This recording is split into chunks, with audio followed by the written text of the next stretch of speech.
Today's topic is about standardization. In the chemistry laboratory, we carry out several analyses, and this analysis involves the use of solutions. Uh-huh. Now, these solutions must have a known concentration so that it can aid us in the calculation. However, when you're preparing these solutions and then you encounter problems such as weighing problems or weighing errors, when you go to the balance to weigh a particular value, the balance is fluctuating, and so you take a roundup of that value.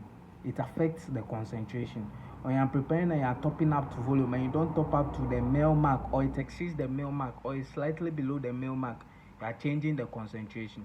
And so standardization is employed in order to adjust the concentration to the actual concentration you prepared. So even though you've calculated that you have to prepare 0.1 molar HCl or 0.1 molar sodium hydroxide, whilst preparing, you encountered several problems that could affect the concentration. And so you do standardization to determine whether you prepared a correct or the actual concentration you thought you were preparing. And if you didn't prepare it, what concentration did you prepare? That is all about standardization. So standardization in chemistry is just the process of determining the exact concentration of a solution, usually by titrating it with a solution of known concentration. Now, there are types of analytical standard we employ in the laboratory. We have the primary standard and the secondary standard. For the primary standard, they have attributes and qualities such as they are of high purity. You see that their percentage purity is around 99.9996 below. They are very pure in nature, and they have high molecular weight. High molecular weight in that their molar masses are very high, so it aids it removes the problem of when you can easily weigh a high value than that of a low value. So if your molar mass is small, there will be problem in weighing, but if it's higher, you can have an appreciable amount to weigh. Then they are non-reactive. When you put them down, they are non-hygroscopic. They don't absorb moisture. When you open them, they don't absorb moisture. They don't have that tendency to absorb moisture, and then they don't react anyhow. They are stable at room temperature for long period of time. Example is sodium carbonate, oxalic acid, silver nitrate, and potassium iodate. Then we have the secondary standard, which are the opposite of primary standard. They have low purity, around 85%, 98%, 97% purity. They have low molecular weight to 36.5 grams, 40 grams per mole, and then they are reactive. They are hygroscopic, especially sodium hydroxide. When you open sodium hydroxide for some time, it's going to absorb the moisture from the environment and dissolve, and so it isn't stable in nature. So we have examples to be sodium hydroxide, HCl, sodium hydrogen carbonate, and sodium thiosulfate. Now, why are we doing standardization? We do standardization to calculate for something we call a factor. This factor helps us to adjust the concentration to the actual concentration of solution we prepared. And so that is the main reason why we do standardization, to calculate for factor. So let's have a look at this practice question. In the standardization of 0.1 molar sodium hydroxide with 0.1 molar potassium hydrogen thalate, 25 ml of potassium hydrogen thalate solution was pipetted into a conical flask and titrated against the 0.1 molar sodium hydroxide using 2 to 3 doses of phenolphthalein as indicator. The parameters provided are molar mass of both substances involved and their percentage purity. So the first thing we have to do is to prepare the solution for the analysis. And in my previous video, we all learned how to prepare solutions, but we will go over again just for revision's sake. The purity and the volume. So the first thing you have to do is to prepare the individual solutions we are coming to use for the titration. So you have to do calculation first. So here is the calculation.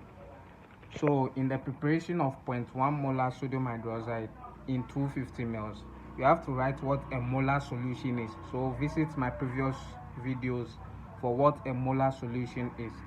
So now the molar mass of sodium hydroxide in 1000 ml is equal to 1 molar. Now this one is an established fact in my previous video. Now we are asked to prepare 0.1 molar and not 1 molar. So you ask yourself, what do you do to 1 molar to get 0.1 is to divide by 10. But then concentration is directly proportional to mass. And so when you are reducing concentration, you have to reduce mass too by the same factor. So this is 1 divided by 10. I'm also reducing mass 1 divided by 10. Now I have my 0.1, my mass has 10 to 4 grams. But now the volume is in 250 mils and not in 1000. So what do you do to reduce the volume but have the same concentration? Because here the volume, you reduce it by 4 to get 250, but you want the same concentration. So if you are reducing volume, you have to reduce the amount of substance, which is the mass, by the same factor. So this will divided by 4, then we have our 1 gram here in 250 mils. However, the purity is 98%. So if our mass 1 gram is equal to the purity, which is 98% as given in the parameter, then our 100% will be equal to x. Our x now gives us a value of 1.0204 grams. If you cross multiply, you get this, and you get this answer. And so this is the mass of sodium hydroxide. You need to go and weigh on the balance and dissolve it in a 250 ml volumetric flask to get a concentration of 0.1. However, sodium hydroxide is a secondary standard, meaning that it is not pure. It has low molar mass, as you can see, or molecular weight. It is having a low percentage purity, as you can see, 98%, and is also hygroscopic, reactive. Those are the properties of secondary standard. It's reactive. When you open sodium hydroxide for some time, it's going to absorb moisture. So the mass you are weighing is not the actual mass. You really have to do standardization by employing a primary standard in order to determine the actual concentration of sodium hydroxide. So even though you think you are preparing 0.1 molar sodium hydroxide, it may not be 0.1, and even if it's 0.1, you do standardization in order to attest and verify the fact that it is 0.1. Now you prepare your primary standard too in the same format and you get your value, but your primary standard is supposed to be in 100 mils. So first, concentration of the primary standard is also 0.1, and so you divide the molar or the concentration over 10, the mass 2 over 10, then you divide the volume over 10, mass 2 over 10 to get 100 mils, and you get your final to be 2.0422 grams. Now you take this value, you dissolve it in 100 mils, and you prepare a solution of 0.1 molar potassium hydrogen thiolate. Now we are coming to the factor calculation. Now let's assume you are going to the balance to weigh the primary standard, which is potassium hydrogen thiolate. You are going to weigh 2.0422 grams, but due to fluctuations on the balance, you weigh 2.0442 instead of 2.0422 grams. So if you want to do a nominal calculation for this, what you have to do first is equate your 100% weight. You know that we said that 2.042 grams is equal to 99.99%, which is the percentage purity of KHP. And we said that our 100% is equal to X, and our X is this. So meaning that this 2.0422 grams, which is our X, is the 100% weight of potassium hydrogen thiolate. And if you establish that fact, then you should realize that our 100% weight, 2.0422 grams, is a little bit higher than 2.0420 grams. So this is to tell you that this one contains impurities, but you can get this amount of pure KHP from this. And so you equate your 100% weight to your 99% weight. So that is what I've done here. So you say that for nominal weight, if 2.0422 grams, which is your 100% weight, is equal to 2.042 grams of pure KHP, which is your 99% weight, then what you want to weigh on the balance, so you were supposed to weigh this on the balance. However, due to fluctuations of the balance and then giving you a close value, you weighed this and took it away. So if you know that 2.0422 grams contains 2.042 grams of pure potassium hydrogen thalate, which is the 99% weight. Then what you went to weigh on the balance, which is 2.0442 grams, will be equal to X. You do cross multiplication and you get this, then you solve, you get 2.0439 grams of pure KHP, meaning that what you went to weigh on the balance can give you this amount of pure potassium hydrogen thalate, but what you were supposed to weigh on the balance, which is this value, should give you this amount of pure potassium hydrogen thalate. Now after weighing, you are supposed to dissolve in 100 ml. As per the preparation, you are supposed to dissolve in 100 ml. So at this point, you are going to say that this amount, now you are not going to work with this amount because you weren't able to weigh this amount, but you rather weighed this amount, and this amount which you weighed gave you this amount of pure KHP, and this amount of pure KHP is what is going to be the concentration, not both the pure and impure. And so we are using this one to do the further calculations. That is, but this amount is going to be dissolved in 100 ml. So we are dissolving this in 100 ml, and we are going to pipette 25 ml for the analysis. Per the practice question, it says that 25 ml of KHP solution was pipetted. So now if you do a KHP solution 2.0439 grams in 100 ml, then the 25 ml you are pipetting would give you X, and then you cross multiply, and this your X would give you this, which is equal to 0.510975 grams. This will be your nominal. Okay. For actual weight calculation, you need to establish a relationship between the analyte and the titrant, or what goes into the burette and what goes into the conical flask. Are we okay? This relationship is in a form of what we call milli-equivalence. So to establish a relationship between the sodium hydroxide in the burette and the potassium hydrogen in the conical flask, you are supposed to establish milli-equivalence. Now, you all write a solution preparation for the two reactants involved. So here we have sodium hydroxide and then KHP.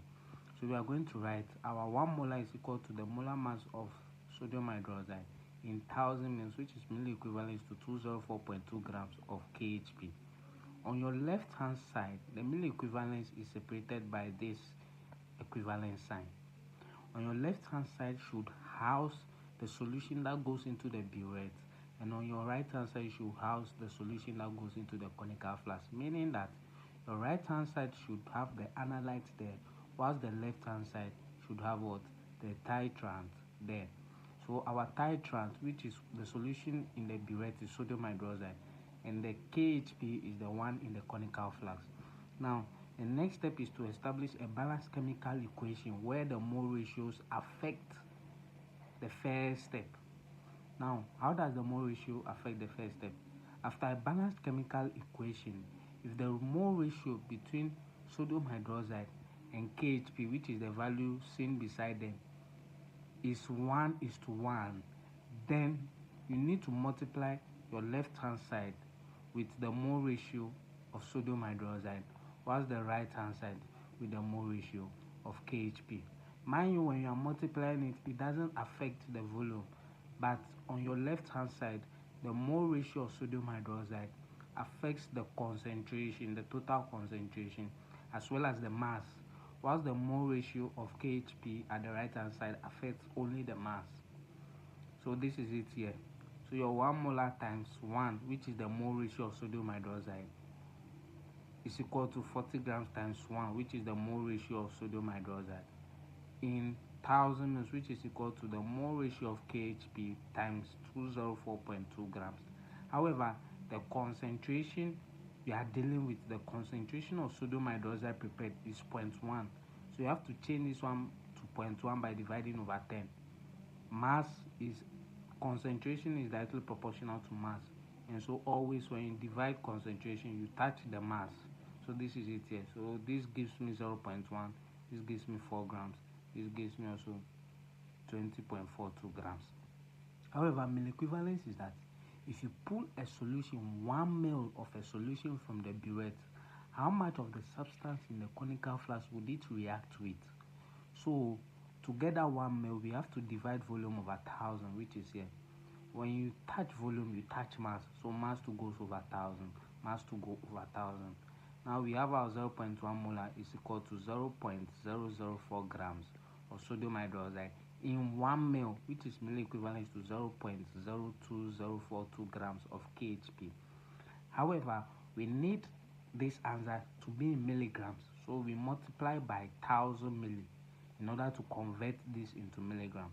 After conversion to milligram, all what we have to do is to quote the mole equivalence, that is 1 ml of 0.1 molar sodium hydroxide would react with 20.42 milligrams of KHP, potassium hydrogen thalate. This is to tell you that if you pull from the burette 0 to 1 and the concentration in the burette is 0.1 molar sodium hydroxide, is supposed to react with 20.42 milligrams of potassium hydrogen thalate in the conical flask. So if you pull your titration up to 25, if you know that 1 ml reacts with 20.42, then you can know how much your average titer reacted to. That is why we say that this is a relationship, because this one establishes a relationship. The mole equivalence establishes a relationship that 1 ml of what is in the burette consumes these milligrams of what is in the conical flask. And because you know that 1 takes this amount, you can know how much 2 takes, you can know how much 3 takes, you can know how much 4 takes. So now we go ahead with the experiment, and after the experiment we had our average titer to be 25.00 ml. So from the mole equivalence between the compounds involved in the titration, we know that our 1 ml is equal to 20.42 milligrams of KHP. So if we know that 1 ml is equal to this amount, I'm just converting this one back to grams, then our 25 ml, which is the average titer, will be X. You cross multiply, you get this, and this gives you our value, and this one becomes our actual or experimental weight, simply because this value can only be calculated after doing the analysis, the titration, and so this becomes our experimental weight. If you don't do titration, you cannot get this value. So this becomes our actual weight. So meaning that nominal, there is no titration done. Actual, after titration, then you calculate. So if you don't do titration, you cannot calculate for actual. So now our factor will be actual weight over nominal weight. That is our factor. Actual weight over nominal weight. That is the formula. Or experimental weight all over theoretical weight. So we know that our actual weight is 0.5105 grams. And we know our nominal weight at the previous part that is 0.5110 grams. So if you divide these two, there's 0.999 without units, because the grams and grams cancels. Now, why do you need to calculate factor? I told you from the beginning that factor is to adjust the concentration you prepared to the actual concentration you prepared. Let me come again. Factor is to adjust the concentration of the solution you prepared to the actual concentration you thought you were preparing. And so we're preparing 0.1 molar sodium hydroxide, but now we've calculated the factor to be 0.999. This means that if we multiply our 0.999 times the 0.1 molar we're preparing, this is 0.09 molar, meaning that even though we tried preparing 0.1, due to errors and the solution not being pure or the compound not being pure in nature, as it is a secondary standard, there were some minimal errors that occurred, and those minimal errors is what led to the deviation in concentration.